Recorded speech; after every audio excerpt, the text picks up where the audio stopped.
Avengers Infinity War looks pretty sweet, but how does the original film hold up?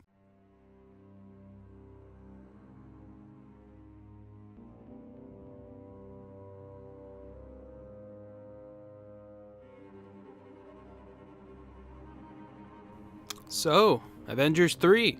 Super exciting, right? The third movie based on the signature Marvel Comics superhero team, the cinematic adaptation of a beloved crossover storyline from the 90s, that Jim Starlin created Thanos' first real time on the playing field, a huge ensemble cast. A lot to be excited for, right? Abso-freaking-lutely. Infinity War will mark a possible concrete conclusion to the first 10 years of this film enterprise and the Infinity Stones saga. In my personal opinion, this will be the second big landmark for the series in terms of scope and amount of character interactions. Not counting Captain America Civil War's story and ending and Black Panther being the cultural powerhouse that it is. Seriously, that film is making so much money, that discussion is so worth making another video on. Holy crap. But if you remember, this story and the big intent of this whole thing were revealed via the stinger of the first big landmark accomplishment. Remember?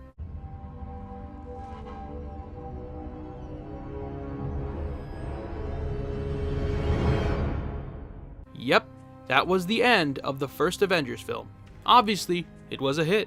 It made money. It was the commercial success of the year, definitely. It was the biggest and best adaptation of a big superhero property of 2012. The first Avengers movie has its place in film history, and it was a massive success. But I would like to pose the question, is it still good?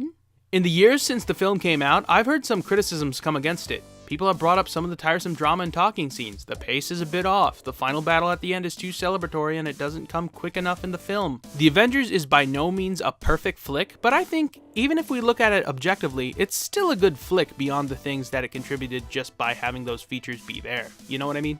Big crossover battles. The first big live-action superhero team-up movie. If you look past the fun moments in the New York scene, the Avengers has plenty to offer, actually. The film's climax is filled with silly superhero stuff, but there is interesting drama with each of the characters and how they have to learn to function in a group, nearly being the last line of defense against an invading alien force. I'm bringing the party to you.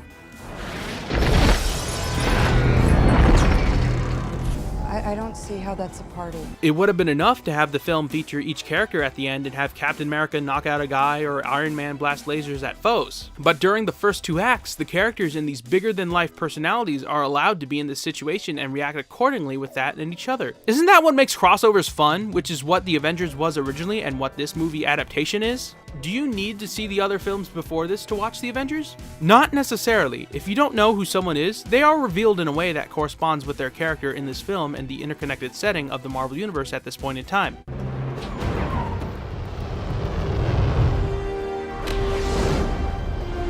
Except the Hulk, maybe. You brought me to the edge of the city. Smart. Or maybe even especially the Hulk. Stop lying to me!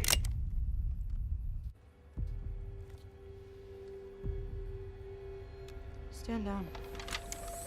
We're good here. The film is structured nicely with its plot, and it is set up efficiently. There is legitimate, understandable drama within this cast. Thor is an extraterrestrial deity who laments on the situation and Loki's lust for domination. Tony is fascinated with Bruce but remains weary of Captain America because of his history with his father, Howard Stark. Thor is trying his best to collaborate within a society he is still inexperienced in. So is Captain America in an era where warfare and conflict has changed significantly. Nick Fury is trying to get everyone see the good in each other that he sees. The idea was to bring together a group of remarkable people, see if they could become something more. Black Widow wants to save Hawkeye from Loki's mind control, but also has to deal with the varying impulsiveness of her peers. You see what I mean? Heck, Mark Ruffalo is easily the best Bruce Banner ever portrayed in film. He captures the quiet, reserved, sciencey type, and he is good at playing a character that is likable, but also, in a way, anxious, seemingly hiding something but still trying to cooperate with other individuals. I understand that some people of all ages consume superhero fiction as a means of enjoyment, for fun action, for absurd spectacle, and that is totally fine. A person's relationship with a piece of media is however you want it to be. Calling superhero comics soap operas but with punching isn't an insult. These things are foolish and dumb, but a lot of things in stories born from the human imagination are. Superheroes in New York? Give me a break. But sometimes the best stories aren't the most flashy or extravagant. They're slower and more intimate, but they ignite something in us and they give us a valuable perspective on our own lives and the universe we live in. And I feel that Mistress Drama came full force in the Avengers. Not significant Shakespearean or existential philosophical dilemmas, but something that resonates with people. Why else did it make the money that it did and that we still haven't left this series in the dust yet? And why are they making another one of these and why am I talking about it right now? People are totally allowed to dislike a movie, even if it's a landmark film or even one that is significant in a progressive or cultural way.